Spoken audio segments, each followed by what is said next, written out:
एखाद्या शस्त्रधारी सैनिकाबरोबर फोटो काढतो आणि तो सेल्फी मी अपलोड करतो, व्हायरल करतो. एका सेकंदाच्या आत व्हायरल झालेला तो फोटो परवा मी हे सिद्ध करून दाखवलं. गेटवे ऑफ इंडियाला काही कमांडो आणि मी काही वेपन्स बघत होतो. त्याच वेळेस जो सेल्फी काढला गेला म्हणजे गेटवे ऑफ इंडियाला त्या एरियामध्ये त्या मिनिटाला किती वेपन्स आणि किती सिक्युरिटी उपलब्ध आहे हे समाजविघातक कृत्य करणाऱ्या लोकांना त्या मिनिटाला समजलं जातं. मित्र, युद्धजन्य परिस्थिती, सेल्फी आणि तुम्ही जे जे अपलोड करताय ते अपलोड करणं पूर्णपणे थांबवा. तुमचा जो वेळ आहे, वेळ तुम्ही सत्कारणी लावा.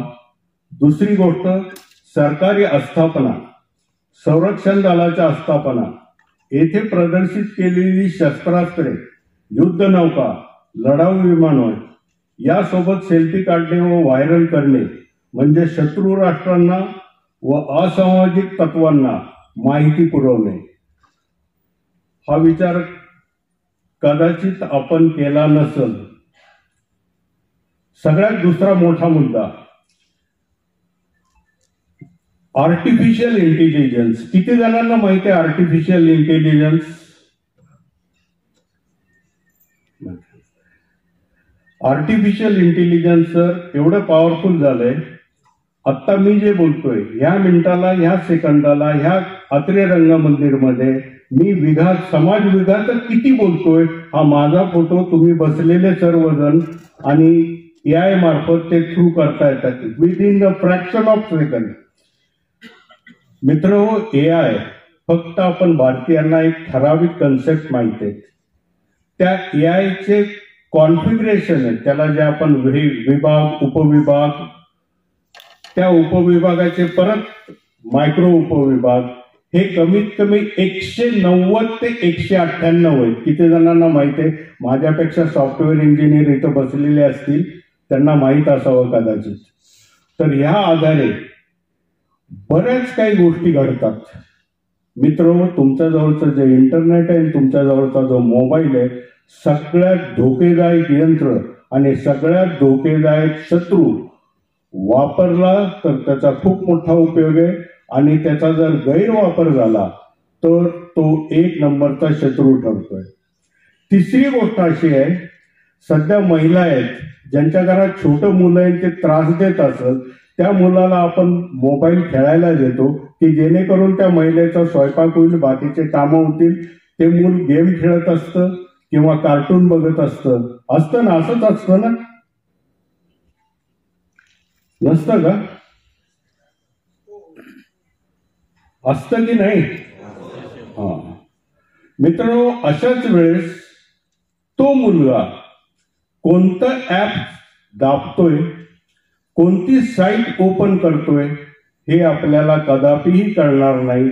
आणि नंतर स्वयंपाक झाल्यावर किंवा त्या महिलेचं काम झाल्यावर ती ज्यावेळेस त्या मुलाच्याकडून मोबाईल घेईल आणि बघल, लक्षात आलं तर येतं सर, नाहीतर ते पण येत नाही. तेवढी खबरदारी हे AI खेळणारे किंवा हे जे समाज विघातक कृत्य करणारे लोक आहेत, हे सगळं आपण फक्त आपल्याला मोबाईल आणि समाज विघातक कृत्य करणारे कोणते येतात? अरे फोन आला आणि OTP दिला ना, बँक अकाउंट खाली होतं. मित्र, एवढंच आपल्याला माहिती आहे. त्याच्या पुढचं बरंच काही ह्या मोबाईलमध्ये आहे. आणि सध्याच्या युद्धजन्य परिस्थितीमध्ये ज्या ज्या घटना घडतात, ज्या ज्या टेलिकम्युनिकेशन सिस्टीम्स आहेत, त्या टेलिकम्युनिकेशन सिस्टीम्स बऱ्याचशा वेळेस हॅक होतात. तुम्ही सिनेमामध्ये बघितलं असेल, एखादा मेसेज थ्रू होत असताना, तो मेसेज थ्रू होत असताना मेसेज पकडला जातो आर्मीकडून, नेव्हीकडून किंवा एअरफोर्सकडून. असाच मेसेज तुमच्याकडून, तुमच्या मोबाईलकडून केव्हाही पकडला जातो. त्याच्यानंतर पुढचा मुद्दा, रस्त्याने आपण बोलत जाताना किंवा ट्रेनमध्ये, बसमध्ये, कॉलेजेसमध्ये, वर्गामध्ये आपण नको त्या चर्चा, नको त्या विषयावर काहीही माहिती नसताना आपण खूप करत असतो. विशेषतः आपण ज्यावेळेस पिकनिक स्पॉटला असतो, पिकनिक स्पॉटला सगळीच येणारी माणसं सगळीच चांगले असतात आणि सगळेच भारतीय नागरिक असतात असं मुळी सुद्धा नाही. भारताबद्दल राष्ट्रीयत्व त्यांच्या मनात असेल असं पण मुळी सुद्धा नाही. तुमच्या संवादामधला एखादा मुद्दा जरी त्यांनी बघितला आणि तो मुद्दा जर त्यांनी व्यवस्थितपणे डेव्हलप करून आपल्या फायद्यासाठी जर वापरायचा ठरवला तर तो 2 मिनिटात वापरला जातो. सांगायचं तात्पर्य असं, तुम्ही ज्या ज्या गोष्टी मोबाईल मार्फत इंटरनेट मार्फत यूज करत आहात या सगळ्या गोष्टी तुमच्या रेकॉर्ड केल्या जातात. व्हॉट्सॲप कॉल रेकॉर्ड होत नाही. व्हॉट्सॲप कॉल रेकॉर्ड केल्याच जात नाही, कारण ते व्हॉट्सॲपमध्ये येतं. मित्र सगळे कॉल रेकॉर्ड होतात. माझ्यापैकी बरेच पोलीस डिपार्टमेंटमधले इथले लोक आहेत, त्यांना माहीत असेल. माझ्यापेक्षा ते जाणकार आहेत, कारण त्यांना बरेच मोबाईल खोलावे लागतात, करावं लागतात, सगळ्या गोष्टी सगळ्या आहेत. तुमचं स्वतःचं आयुष्य खाजगी नाही आहे. तुमच्या आयुष्यावर कुणी ना कुणीतरी वॉच ठेवतंय आणि ह्या परिस्थितीमध्ये हा वॉच खूप ठेवला जातो. दुसरा मुद्दा असा आहे, हनी ट्रॅप. हनी ट्रॅप नावाचा एक प्रकार आहे, तुम्ही बघितला असेल. फेसबुकवर आपल्याला फ्रेंड रिक्वेस्ट येते, छान फोटो असतो, त्या रिक्वेस्टवर आपण ॲक्सेप्ट करतो आणि त्या रिक्वेस्टनुसार मग चॅटिंग चालू होतं. चॅटिंग चालू झाल्यावर बऱ्याचशा गोष्टी त्या चॅटिंगच्या दरम्यान होतात आणि हे होत असता ज्यावेळेस तुम्ही ॲक्च्युअल संवाद मोबाईल मार्फत किंवा इंटरनेट मार्फत साधत असता, तो संवाद असा केला जातो, प्रश्न असे व्यवस्थित विचारले जातात की ज्या प्रश्नामध्ये भरपूर माहिती तुमच्याकडून अजाणतेपणी दिल्या जाते आणि ती दिल्या गेलेली माहिती समोरचा माणूस कसा वापरतो आणि समोरचा माणूस त्या माहितीच्या आधारे तुमच्या देशाशी, तुमच्या तालुक्याशी, तुमच्या स्वतःच्या आयुष्याशी कसा खेळू शकतो हे बऱ्याचशा वेळेस आपण पेपरमध्ये वाचलेले. आणि ह्या सगळ्या गोष्टी जाणून असून पण आपण कितपत सजग आहोत हे प्रत्येकाला प्रश्न विचारायचा आहे. त्यानंतर पुढचा जो मुद्दा आहे, हा मुद्दा एकच आहे, तुमचं आधार कार्ड, पॅन कार्ड, तुम्ही ज्या मोबाईलला ज्या नंबरला लिंक केलेला आहे ते आधार कार्ड, पॅन कार्ड आणि तुमचा मोबाईल, तुमचा नंबर, तुमचं लाईफ, तुमचं जे ट्रान्झॅक्शन्स आहेत ह्या ट्रान्झॅक्शन्सवर आजपासून 15 ऑक्टोबर पर्यंत तुमचं पूर्णपणे कंट्रोल पाहिजे. रात्रीचा इंटरनेटचा वापर मॅक्झिमम कमी करा.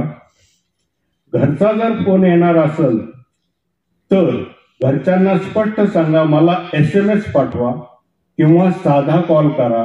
इंटरनेट कॉल किंवा मोबाईल कॉल किंवा व्हॉट्सॲप कॉल हा मला येता कामा नये. काही गोष्टी मला इथं स्पष्ट बोलता येत नाहीये. बऱ्याचशा गोष्टी ज्या अशा असतात, बऱ्याचशी सिक्रेसी पाळल्या जाते आणि ती पाळल्या गेल्यामुळं आणि बऱ्याचशा गोष्टी न बोलल्या गेल्यामुळं सर्वसामान्य नागरिकांपर्यंत संदेश चुकीचे पोहोचतात. आता तुम्हाला एकच कर्तव्य आहे, युद्ध सदृश्य परिस्थितीमध्ये आपल्याकडून आपल्या स्वतःचं रक्षण, आपल्या जिल्ह्याचं रक्षण आणि त्याचबरोबर आपल्या राज्याचं रक्षण, आपल्या देशाचं रक्षण आपल्या जवळ असलेल्या मोबाईलच्या मार्फत आपल्याला करायचे. ज्या ज्या वेबसाईट्स आपण यूज करत आहोत, ऑफिसमध्ये आपण इंटरनेटवर जे काम करत आहोत, हे इंटरनेटवरचं काम सजगपणे तुम्हाला बघायचं आहे. प्रत्येक साईट ओपन केल्यावर साईटला इंटरकनेक्टिव्हिटी असते. ह्या कनेक्टिव्हिटी तुम्हाला कितपत जाणकार आहात तुम्ही या बाबतीत तुम्ही एकदा स्वतःलाच प्रश्न विचारा. आणि हा प्रश्न विचारत असताना आपलं जे तटपुंज ज्ञान आहे ते तटपुंज ज्ञान आपल्या फायद्यापुरतं, आपल्या कामापुरतंच मर्यादित ठेवा. मित्र हो, हा जो मोबाईल आहे ह्याच्यामध्ये किती फंक्शन्स आहेत हे कुणीही पूर्णपणे फंक्शन्स